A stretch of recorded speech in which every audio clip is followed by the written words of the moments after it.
Hello मेरे दोस्तों, mountain study world में आपका स्वागत है। तो आज जो है करंट अफेयर्स का जनवरी से नवंबर के दूसरा वीडियो लेकर आया हूँ। पहला वीडियो पहले ही अपलोड कर चुका हूँ। तो मेरे दोस्त, करंट अफेयर्स आज के एग्ज़ाम में वेरी इम्पोर्टेंट है। बिना करंट अफेयर्स का कोई एग्ज़ाम नहीं होता। तो मेरे करंट अफेयर्स को अपडेट रहने के लिए, करंट अफेयर्स से अपडेट रहने के लिए मेरे चैनल को सब्सक्राइब ज़रूर करें। चलिए, तो हाल ही में मनप्रीत सिंह और श्रीजेश पी.आर. को मेजर ध्यानचंद खेल रत्न पुरस्कार मिला है। इनका संबंध किस खेल से है? आपका ऑप्शन है हॉकी, फुटबॉल, क्रिकेट, इनमें से कोई नहीं। तो आपका राइट आंसर हो जाएगा हॉकी। मेजर ध्यानचंद खेल रत्न पुरस्कार 2021 जो है वो कुल 12 लोगों को मिला है। इनमें से नीरज चोपड़ा एथलेटिक्स में मिला है, रवि कुमार जो रेसलिंग खेलते हैं, मिताली राज जो क्रिकेट और सुनील छेत्री जो फुटबॉल के प्लेयर हैं। तो मनप्रीत सिंह और श्रीजेश पी.आर. को मेजर ध्यानचंद खेल रत्न पुरस्कार मिला है। इनका संबंध हॉकी से है। अगला सवाल है, हाल ही में भाविना पटेल को अर्जुन पुरस्कार 2021 प्रदान किया गया। इनका संबंध किस खेल से है? आपका ऑप्शन है पैरा शूटिंग, पैरा तीरंदाजी, पैरा टेबल टेनिस, इनमें से कोई नहीं। आपका राइट आंसर हो जाएगा पैरा टेबल टेनिस। तो भाविना पटेल को अर्जुन पुरस्कार 2021 प्रदान किया गया। उनका संबंध पैरा टेबल टेनिस से है।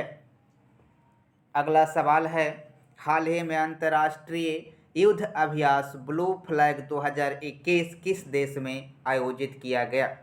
आपका ऑप्शन है भारत, पाकिस्तान, इजराइल, जापान। आपका राइट आंसर हो जाएगा इजराइल। तो अंतर्राष्ट्रीय युद्ध अभ्यास ब्लू फ्लैग 2021 इजराइल में आयोजित किया गया। कुल 84 भारतीय वायुसेना के कर्मियों ने अंतर्राष्ट्रीय युद्ध अभ्यास ब्लू फ्लैग 2021 में भाग लिया। इस युद्धाभ्यास में भाग लेने वाले देश America, Britain, Germany, France, Italy, Greece और इजराइल शामिल है। इजराइल की राजधानी है जेरूसलम, मुद्रा इजरायली शेकेल। इजराइल के प्रधानमंत्री हैं नाफ्ताली बेनेट और राष्ट्रपति हैं इसाक हरजोग। अगला सवाल है, हाल ही में फिक्की के नए महानिदेशक कौन बने? आपका ऑप्शन है अरुण चावला, पीयूष चावला, रेखा शर्मा, इनमें से कोई नहीं। आपका राइट आंसर हो जाएगा अरुण चावला। तो फिक्की के नए महानिदेशक बने हैं अरुण चावला। फिक्की के फुल फॉर्म होता है federation of Indian chambers of commerce and industry. FICCI का हेडक्वार्टर है नई दिल्ली। फिक्की का स्थापना 1927 ईस्वी में हुआ था और फिक्की के वर्तमान में अध्यक्ष हैं उदय शंकर। अगला सवाल है, मान बुकर पुरस्कार 2021 किसे प्रदान किया गया? आपका ऑप्शन है Richard powers, daemon गुलगट, Kazuo Ishiguro, इनमें से कोई नहीं। आपका राइट आंसर हो जाएगा डेमन गुलगट। तो बुकर पुरस्कार 2021 डेमन गुलगट को प्रदान किया गया। दक्षिण अफ्रीका के नाटककार और उपन्यासकार डेमन गुलगट ने द प्रॉमिस उपन्यास के लिए 2021 का बुकर पुरस्कार जीता है। अगला सवाल है, भारत के किस कोविड-19 वैक्सीन को WHO ने आपातकालीन उपयोग को मंजूरी प्रदान की है? आपका ऑप्शन है कोवैक्सीन, कोविशील्ड, मॉडर्ना, इनमें से कोई नहीं। आपका राइट आंसर हो जाएगा कोवैक्सीन। भारत बायोटेक के कोवैक्सीन को WHO की मंजूरी मिल गई है। यह हैदराबाद स्थित भारत बायोटेक और Indian council of medical research द्वारा बनाया गया है। अगला सवाल है, भारत के पहले समुद्रयान परियोजना का अक्टूबर 2021 में शुभारंभ किसने किया? आपका ऑप्शन है अमित शाह, नरेंद्र मोदी, डॉक्टर जितेंद्र सिंह, इनमें से कोई नहीं। तो आपका राइट आंसर हो जाएगा डॉक्टर जितेंद्र सिंह। केंद्रीय पृथ्वी विज्ञान राज्य मंत्री स्वतंत्र प्रभार डॉक्टर जितेंद्र सिंह ने चेन्नई में समुद्रयान परियोजना नामक भारत के पहले मानवयुक्त महासागर मिशन शुभारंभ किया। अगला सवाल है, हाल ही में राष्ट्रीय एकता दिवस यानी नेशनल यूनिटी डे कब मनाया गया? आपका ऑप्शन है 24 अक्टूबर, 28 अक्टूबर, 30 अक्टूबर, 31 अक्टूबर। तो आपका राइट आंसर हो जाएगा 31 अक्टूबर। तो राष्ट्रीय एकता दिवस 31 अक्टूबर को मनाया गया। भारत में राष्ट्रीय एकता दिवस 2014 से प्रत्येक वर्ष 31 अक्टूबर को भारत के लौह पुरुष सरदार वल्लभ भाई पटेल की जयंती के उपलक्ष्य में मनाया जाता है। ये स्वतंत्र भारत के पहले गृह मंत्री और उप प्रधानमंत्री थे। गुजरात के नर्मदा जिले के केवड़िया में स्टैचू ऑफ यूनिटी का निर्माण उनके सम्मान में किया गया था। अगला सवाल है, भारत का सबसे बड़ा सुगंधित उद्यान एरोमेटिक गार्डन किस राज्य में बना है? आपका ऑप्शन है बिहार, झारखंड, दिल्ली, उत्तराखंड। आपका राइट आंसर हो जाएगा उत्तराखंड। तो एरोमेटिक गार्डन जो है उत्तराखंड में बना है, जो भारत का सबसे बड़ा एरोमेटिक गार्डन है। उत्तराखंड के नैनीताल जिले में भारत का सबसे बड़ा सुगंधित उद्यान वन विभाग की अनुसंधान शाखा ने लाल कुआं में उद्घाटन किया। उत्तराखंड के सीएम हैं मुख्यमंत्री पुष्कर सिंह धामी और उत्तराखंड के राजधानी है देहरादून। अगला सवाल है, आरबीआई यानी रिजर्व बैंक ऑफ इंडिया के गवर्नर कौन हैं जिनकी पुनर्नियुक्ति की गई है? आपका ऑप्शन है उर्जित पटेल, शक्तिकांत दास, रघुराम राजन, इनमें से कोई नहीं। आपका राइट आंसर हो जाएगा शक्तिकांत दास। तो शक्तिकांत दास जो हैं ये भारत के 25वें गवर्नर हैं। कैबिनेट के नियुक्ति समिति ने 10 दिसंबर 2021 से 3 साल की और अवधि के लिए आरबीआई यानी रिजर्व बैंक ऑफ इंडिया के गवर्नर के रूप में शक्तिकांत दास की पुनर्नियुक्ति को मंजूरी दे दी है। अगला सवाल है, अक्टूबर 2021 में पुनर्गठित प्रधानमंत्री की आर्थिक सलाहकार परिषद का अध्यक्ष किसे बनाया गया है? आपका ऑप्शन है राकेश मोहन, नीलकंठ मिश्रा, नीलेश शाह, विवेक देवराय। तो आपका राइट आंसर हो जाएगा विवेक देवराय। तो अक्टूबर 2021 में पुनर्गठित प्रधानमंत्री की आर्थिक सलाहकार परिषद का अध्यक्ष विवेक देवराय को बनाया गया है। भारत की केंद्र सरकार ने 7 सदस्यीय प्रधानमंत्री की आर्थिक सलाहकार परिषद के अध्यक्ष विवेक देवराय हैं। अगला सवाल है, हाल ही में प्रकाशित पुस्तक कमला हैरिस फेनोमेनल वुमन के लेखक कौन है? आपका ऑप्शन है चेतन भगत, विक्रम सेठ, चित्रानंद राजघट्टा, इनमें से कोई नहीं। आपका राइट आंसर हो जाएगा चित्रानंद राजघट्टा। तो कमला हैरिस जो संयुक्त राज्य अमेरिका के उपराष्ट्रपति हैं, फेनोमेनल वुमेन के लेखक जो हैं ये चित्रानंद राजघट्टा हैं। प्रसिद्ध पत्रकार और लेखक चित्रानंद राजघट्टा ने अमेरिका की पहली महिला उपराष्ट्रपति कमला हैरिस की जीवनी कमला हैरिस फेनोमेनल वुमन नामक एक नई पुस्तक लिखी है। मेरे दोस्त, आप कंपटीशन के स्टूडेंट हैं और करंट अफेयर्स में अपडेट रहना चाहते हैं तो मेरे चैनल को सब्सक्राइब जरूर करें। अगला सवाल है, हाल ही में कौन सा राज्य प्रत्येक घर के लिए ODF यानी ओपन डिफिकेशन फ्री यानी खुले में शौच मुक्त और बिजली हासिल करने वाला पहला राज्य बन गया है? आपका ऑप्शन है बिहार, गोवा, पंजाब, राजस्थान। आपका राइट आंसर हो जाएगा गोवा। गोवा ने हर घर में खुले में शौच मुक्त, ODF ओपन डिफिकेशन फ्री और बिजली हासिल की है। गोवा हर घर जल मिशन के तहत हर घर को नल का पानी उपलब्ध कराने वाला पहला राज्य बन गया है। गोवा के मुख्यमंत्री हैं प्रमोद सावंत और गोवा के राज्यपाल हैं श्रीधरन पिल्लई। गोवा के राजधानी है पणजी। अगला सवाल है, कोंकण शक्ति संयुक्त युद्धाभ्यास अक्टूबर 2021 में किन दो देशों के मध्य आयोजित किया गया? आपका ऑप्शन है भारत और England, Bharat America, Bharat France, Bharat और बांग्लादेश। आपका राइट आंसर हो जाएगा भारत और इंग्लैंड। तो कोंकण शक्ति संयुक्त युद्धाभ्यास अक्टूबर 2021 में भारत और इंग्लैंड दो देशों के मध्य आयोजित किया गया। यह 24 से 27 अक्टूबर 2021 तक अरब सागर में कोंकण तट पर अभ्यास किया गया। अगला सवाल है, हाल ही में यूपी सरकार ने किस स्टेशन का नाम बदलकर अयोध्या कैंट रेलवे स्टेशन रखा है? आपका ऑप्शन है लखनऊ, फिरोजाबाद, फैजाबाद, इनमें से कोई नहीं। आपका राइट आंसर हो जाएगा फैजाबाद।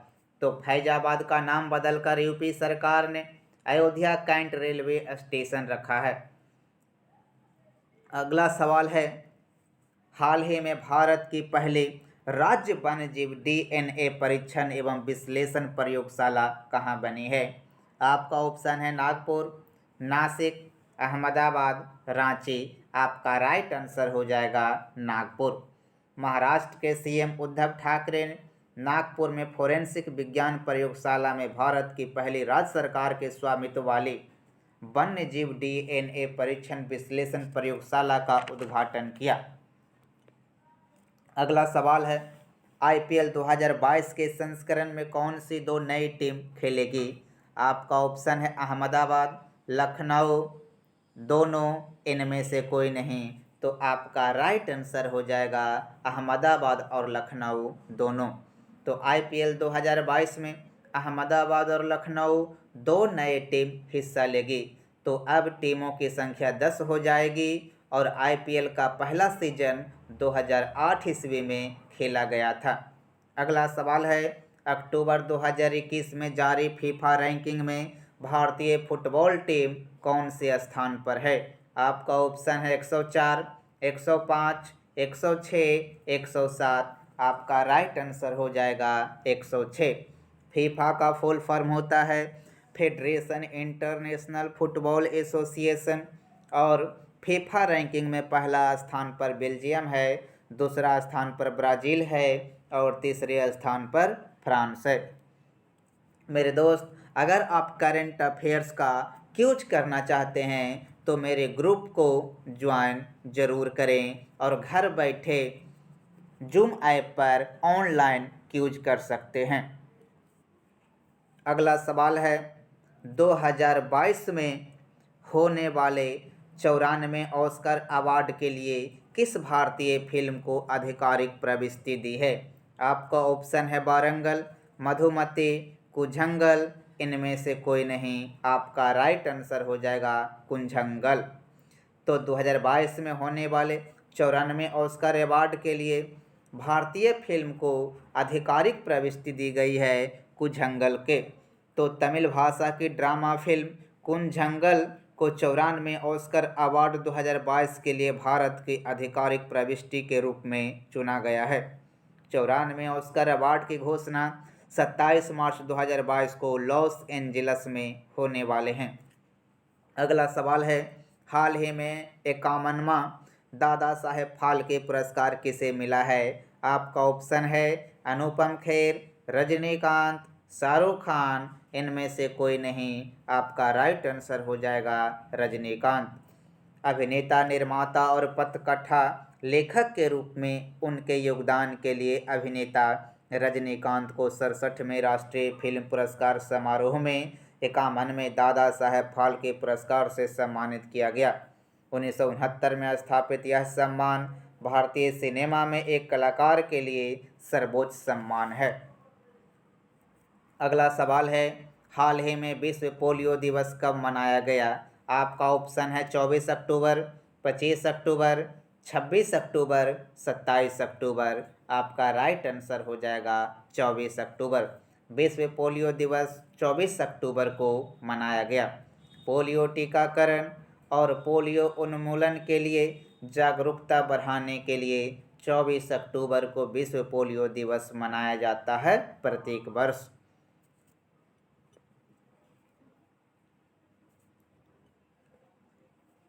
अगला सवाल है, हाल ही में किस राज्य सरकार ने Shri Dhanvantari generic medical store योजना शुरू की है? आपका ऑप्शन है बिहार, छत्तीसगढ़, झारखंड, इनमें से कोई नहीं। आपका राइट आंसर हो जाएगा छत्तीसगढ़। तो छत्तीसगढ़ के राज्य सरकार ने Shri Dhanvantari generic medical store योजना शुरू की है। यह योजना छत्तीसगढ़ के मुख्यमंत्री भूपेश बघेल ने कम लागत वाली जेनेरिक दवाएं प्रदान करने के लिए शुरू की है। छत्तीसगढ़ के राज्यपाल हैं अनुसुईया उइके और छत्तीसगढ़ की राजधानी है रायपुर। अगला सवाल है, हाल ही में जारी विश्व खाद्य सूचकांक 2021 में भारत को कौन सा स्थान मिला है? आपका ऑप्शन है 17वां, 71वां, 72वां, 73वां। तो आपका राइट आंसर हो जाएगा 71वां। तो हाल ही में जारी वैश्विक खाद्य सूचकांक 2021 में भारत को 71वां स्थान मिला है।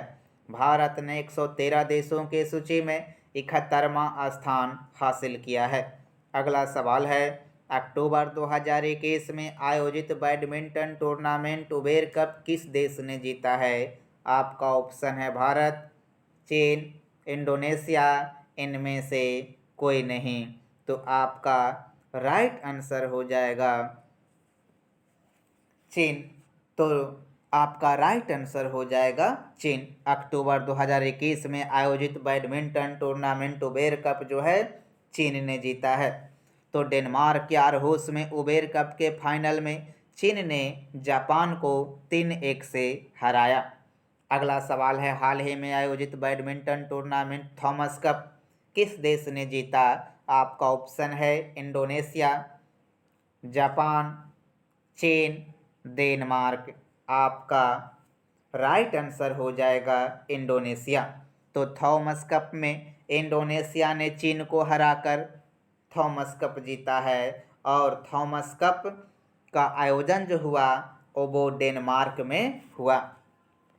तो मेरे दोस्त, अगर मेरे वीडियो पसंद आ रहा हो तो मेरे वीडियो को लाइक करें, अपने दोस्तों को शेयर करें और मेरे चैनल को सब्सक्राइब ज़रूर करें। धन्यवाद।